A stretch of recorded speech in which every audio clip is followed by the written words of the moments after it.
Bắt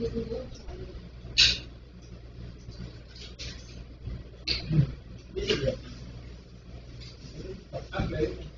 cái chấn vào thì nào bắt được nào đâu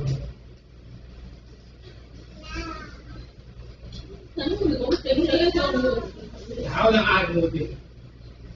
tháo rồi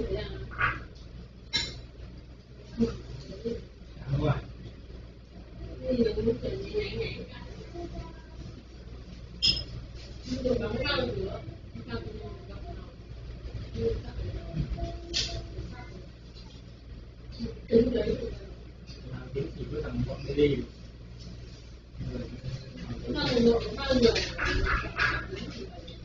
gọi cái không có đi lại đâu đưa đi chỉ có thể đưa đi không được đi học bồ chưa có điều kiện chưa có hoàn cảnh nào đây này không hoàn cảnh gì đi mấy con đi xây mà để con chồng không có ngu nhà mẹ chị này đưa nó sống là phải ôm này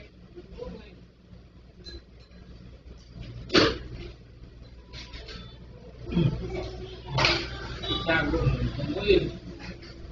cái để nó bưng cái gì là hay vẫn có một điều về em lúc nước vẫn bắt đầu nước đốc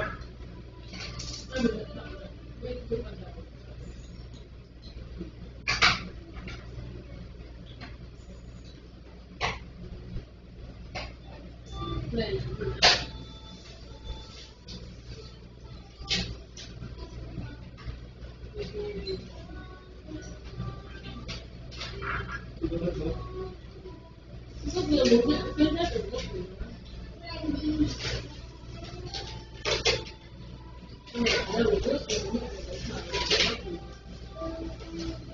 cái đó là người như thế